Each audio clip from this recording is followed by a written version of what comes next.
मित्रों नमस्कार, स्वागत है आपका ADRGS एकेडमी पर। जीके मॉक टेस्ट श्रृंखला का तीसरा टेस्ट आज होगा। आइए शुरू करते हैं क्वेश्चन नंबर 1 से। अधोलिखित में कौन सा संस्थान लखनऊ में अवस्थित नहीं है? Option A Central Drug Research Institute अर्थात CDRI, option B Central Institute of Medicinal and Aromatic Plants अर्थात CMAP, option C Indian Institute of Sugarcane Research और ऑप्शन डी है Indian Institute of Sugar Technology IIST। तो ठीक है, इसमें आप बताइए कौन सा संस्थान लखनऊ में अवस्थित नहीं है।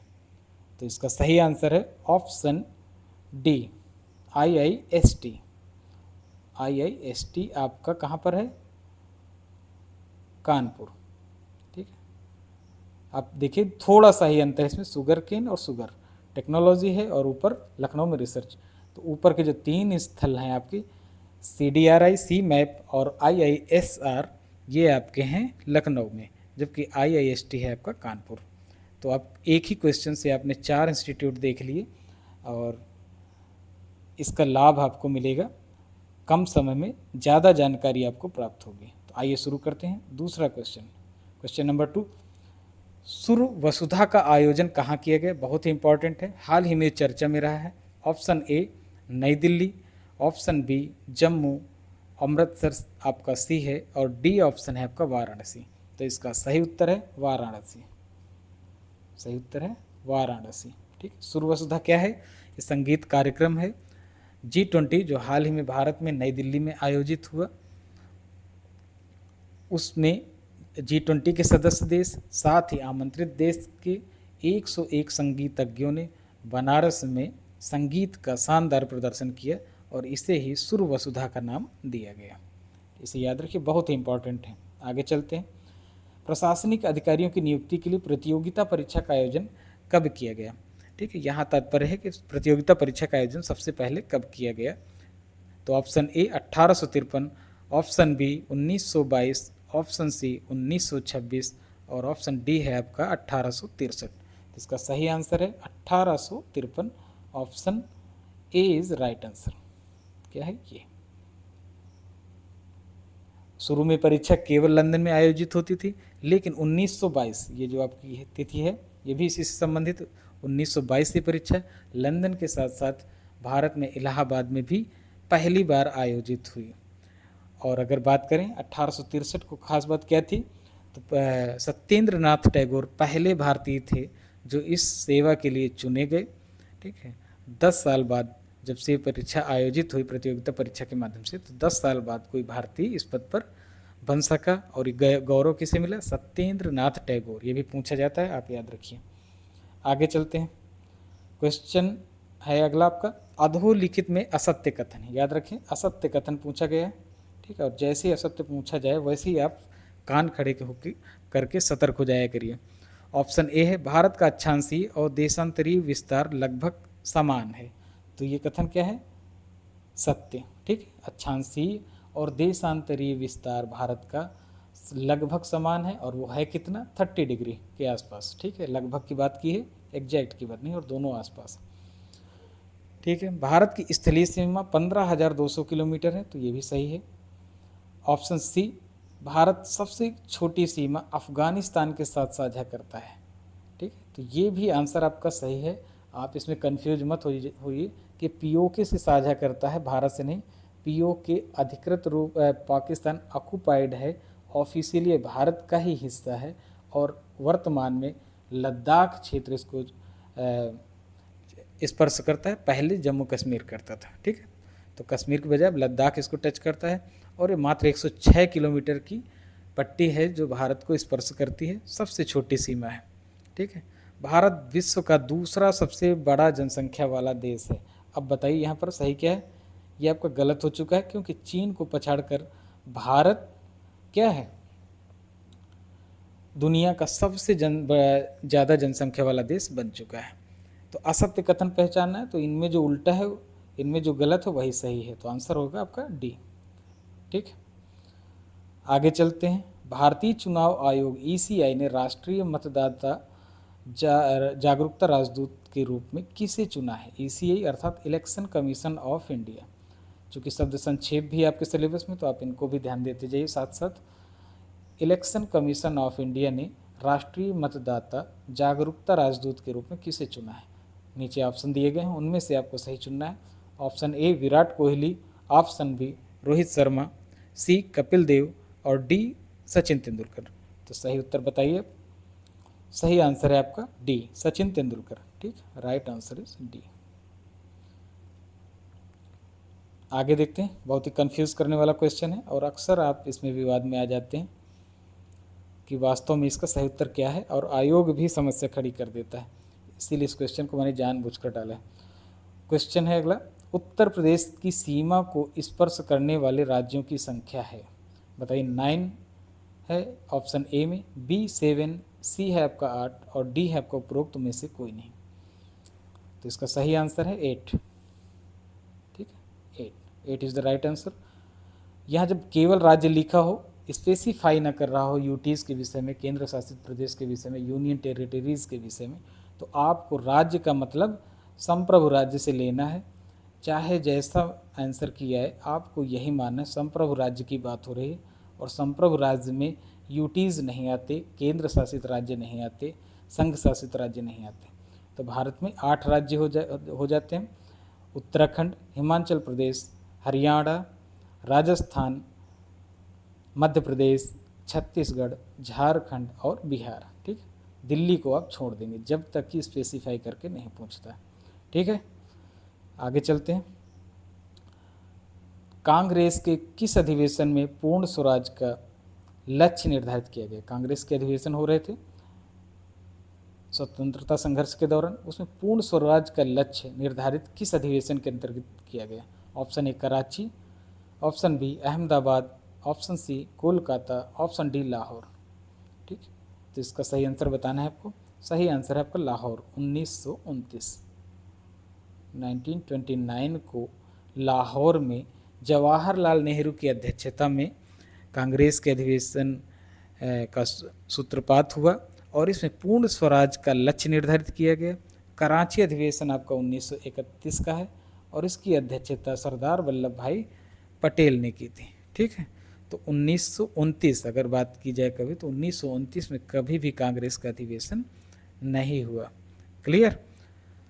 लाहौर अधिवेशन की बात करें तो इसी समय 26 जनवरी 1930 को स्वतंत्रता दिवस मनाने की भी घोषणा की गई। ये भी क्वेश्चन आपसे पूछा जाता है, तो एक्स्ट्रा इन्फॉर्मेशन के रूप में आप इसे याद रख सकते हैं। आगे देखते हैं, सिली पॉइंट शब्द किस खेल से संबंधित है? सिली पॉइंट शब्द किस खेल से संबंधित है? ऑप्शन ए हॉकी, बी है आपका वॉलीबॉल और सी क्रिकेट, डी फुटबॉल। बताइए। तो इसका राइट आंसर है क्रिकेट। वैसे आप सभी जानते होंगे। ठीक है, सिली पॉइंट शब्द क्रिकेट से संबंधित है। आगे चलते हैं। हाल ही में स्टैचू ऑफ वननेस का अनावरण किया गया। यह किस महान दार्शनिक की मूर्ति है? स्टैचू ऑफ वननेस अगर आप इसे हिंदी में तोड़ लें तो आपको ऐसे ही पता चल जाएगा, अगर आपको भारतीय दर्शन की थोड़ी बहुत समझ है। स्टैचू ऑफ वननेस, वननेस का मतलब क्या होता है? अद्वैत। ठीक, अद्वैतवाद। तो किस महान दार्शनिक की हो गई आपकी? ऑप्शन ए है मध्वाचार्य, बी निम्बार्काचार्य, सी रामानुजाचार्य और डी है आपके शंकराचार्य। तो इसका राइट आंसर हो जाएगा शंकराचार्य। अद्वैतवाद के प्रणेता कौन है? शंकराचार्य हैं। साथ ही मूर्ति कहाँ पर स्थापित की गई है? एमपी में। एमपी में कहाँ? खांडवा जिला। खांडवा जिला में कहाँ? मानधाता पर्वत। मानधाता पर्वत। ठीक, और इस मूर्ति की ऊंचाई की बात करें तो कितनी है? 108 फीट। 108 फीट। तो एक्स्ट्रा इन्फॉर्मेशन आपको मिल गई इसमें। स्टैचू ऑफ वननेस शंकराचार्य की है, मध्य प्रदेश में खंडवा में मानधाता पर्वत में स्थापित की गई है। इस मूर्ति की जो ऊंचाई है आपकी कितनी होगी? 108 फीट। क्लियर। आगे चलते हैं। चेस बोर्ड में कितने वर्ग होते हैं? चेस बोर्ड, ठीक है, चेस आप जानते हैं चेस बोर्ड में कितने वर्ग होते हैं? तो सही आंसर इसका 64। 8 आपके हॉरिजॉन्टल होते हैं, 8 वर्टिकल होते हैं, अर्थात हाँ, वर्टिकल ऊर्ध्वाधर और हॉरिजॉन्टल अर्थात क्षैतिज। कितने हो गए? 8 मल्टीप्लाइड बाई 8 64। ठीक है, तो 64 हो गए। चेस बोर्ड में कितने वर्ग होते हैं?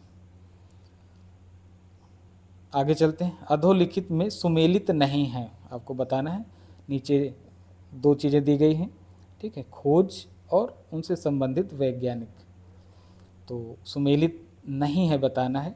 Atomic structure, option A Rutherford, option B radioactivity Becquerel, option C Raman प्रभाव और ऑप्शन डी क्वांटम सिद्धांत एडिसन। इसमें आपको बताना है कौन सा सुमेलित नहीं है।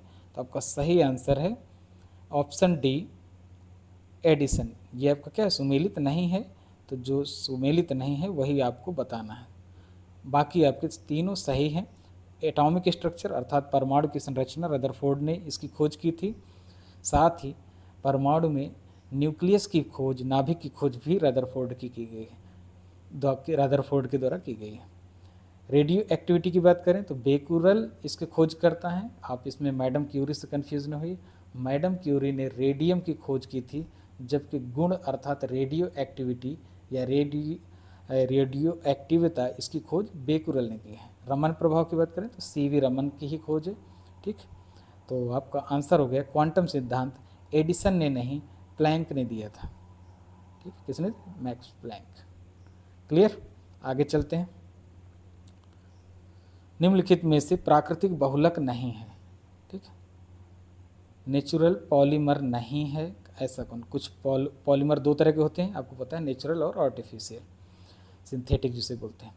तो नेचुरल बहुलक नहीं है बताना है आपको। ऑप्शन ए है स्टार्च, ऑप्शन बी है सेलुलोज, सी टेफलॉन और डी उपरयुक्त में से कोई नहीं। तो कौन सा नेचुरल नहीं है? स्टार्च आपका नेचुरल है, ठीक है, इधर नहीं, इधर करते हैं। स्टार्च आपका नेचुरल है। क्लियर? सेलुलोज है नेचुरल, पेड़ पौधों से प्राप्त होते हैं, दोनों फलों से प्राप्त होते हैं। टेफ्लॉन, टेफ्लॉन आपका क्या है? नेचुरल नहीं है तो पॉलीमर ही, बहुलक है लेकिन प्राकृतिक नहीं है। ये क्या है आपका? सिंथेटिक है, सिंथेटिक। तो option C is the right answer, यही आपसे पूछ रहा है। और डी उपयुक्त में से कोई नहीं का कोई तात्पर्य नहीं, क्योंकि टेफ्लॉन आपको मिल चुका है आंसर। आगे बढ़ते हैं। थायरॉक्सिन की अधिकता से, थायरॉक्सिन, ठीक है, थायरॉक्सिन की अधिकता से होने वाला रोग है। मैं आपको बता दूं कि थायरॉक्सिन की अधिकता से थायरॉक्सिन की कमी, दोनों से रोग पैदा होते हैं। यहाँ पर पूछ रहा है अधिकता से। ठीक, तो बहुत ही सतर्कता के साथ आपको आंसर देना है। ऑप्शन ए गोइटर अर्थात घेंघा, बी मिक्सीडिमा, सी क्रिटिनिज्म अर्थात जड़ मानवता और डी है आपका टॉक्सिक गोइटर। तो बताइए अधिकता से कौन सा रोग होता है?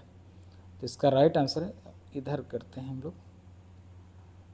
ठीक, हाँ, गोइटर आपका हो गया घेंघा, मिक्सीडिमा, क्रिटिनिज्म और टॉक्सिक गोइटर। इसमें अधिकता से बताना है हमें। तो टॉक्सिक गोइटर, टॉक्सिक गोइटर अर्थात टॉक्सिक घेंघा ही आपका थायरॉक्सिन की अधिकता से होने वाला रोग है। ये सारे रोग जितने दिए गए हैं आपके थायरॉक्सिन की कमी या ज़्यादा से होते हैं, जिसमें ऊपर के ए बी सी जो आपके हैं, गोइटर, मिक्सीडिमा, क्रिटिनिज्म, ये क्या है आपके? थायरॉक्सिन की कमी से होने वाले रोग हैं, ना कि अधिकता से। अधिकता से क्या होगा? Toxic goitre. आगे चलते हैं। फुल फॉर्म भी पूछे जाते हैं आपके, शब्द संक्षेप के अंतर्गत हैं। UNFCCC का फुल फॉर्म है, ठीक है, ये आपको बताना है। Option A United Nations framework convention on climate change, B है आपका United Nations forum convention on climate change, C है आपका United Nations forest and climate change conservation और डी है आपका United Nations framework on climate change conservation. तो सही answer बताइए आप लोग। तो इसका सही आंसर है A United Nations framework convention on climate change. ठीक है, तो ये आपका सही आंसर है, इसे याद कर लीजिए। आगे बढ़ते हैं।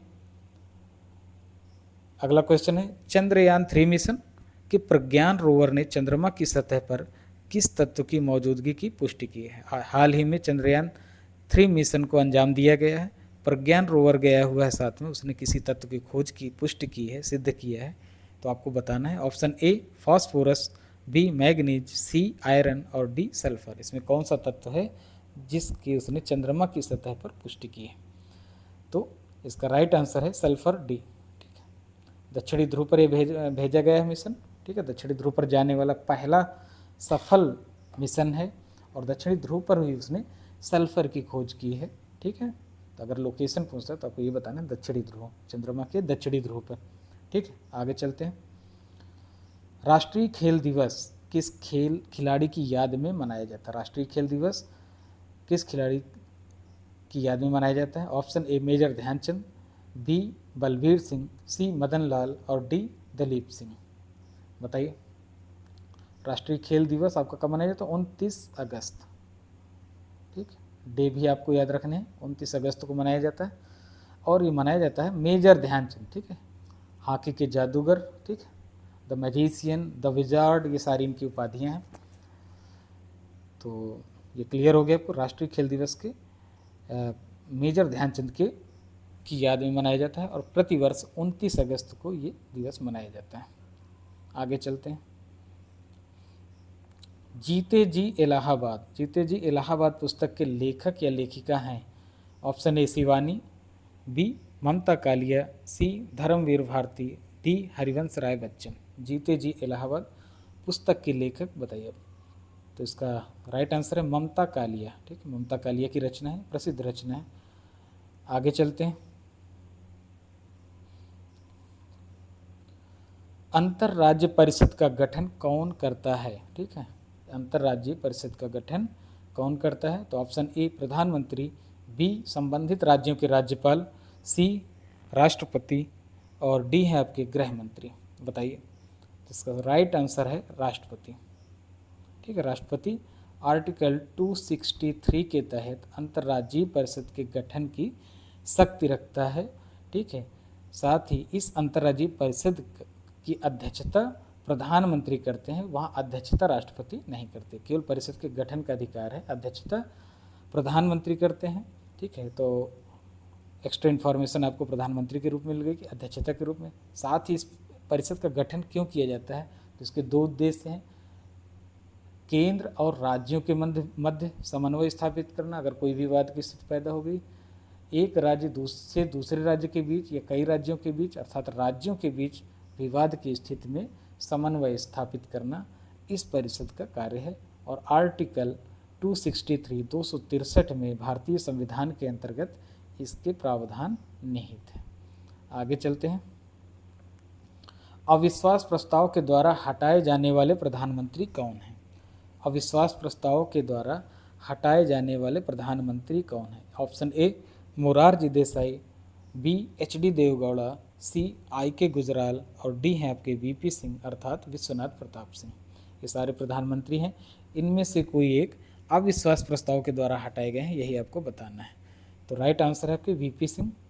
ठीक, वी.पी. सिंह अविश्वास प्रस्ताव के द्वारा हटाए जाने वाले केवल प्रधानमंत्री ही नहीं हैं, बल्कि अविश्वास प्रस्ताव के द्वारा हटाए जाने वाले भारत के प्रथम प्रधानमंत्री भी हैं। ठीक है, तो अगर यहाँ ऐसा पूछ लिया जाता है तो उसमें भी आप इसका आंसर दे सकते हैं। ठीक है, आगे चलते हैं। पागल खाना उपन्यास के लेखक हैं, ये भी रचना पूछी जाती है। ठीक, इंपॉर्टेंट है। पागल खाना उपन्यास के लेखक हैं और ऑप्शन दिए गए हैं आपके ज्ञान चतुर्वेदी, श्रीकांत वर्मा, ममता कालिया, कैलाश सत्यार्थी। ठीक है, तो ये आपको बताना है इसका आंसर।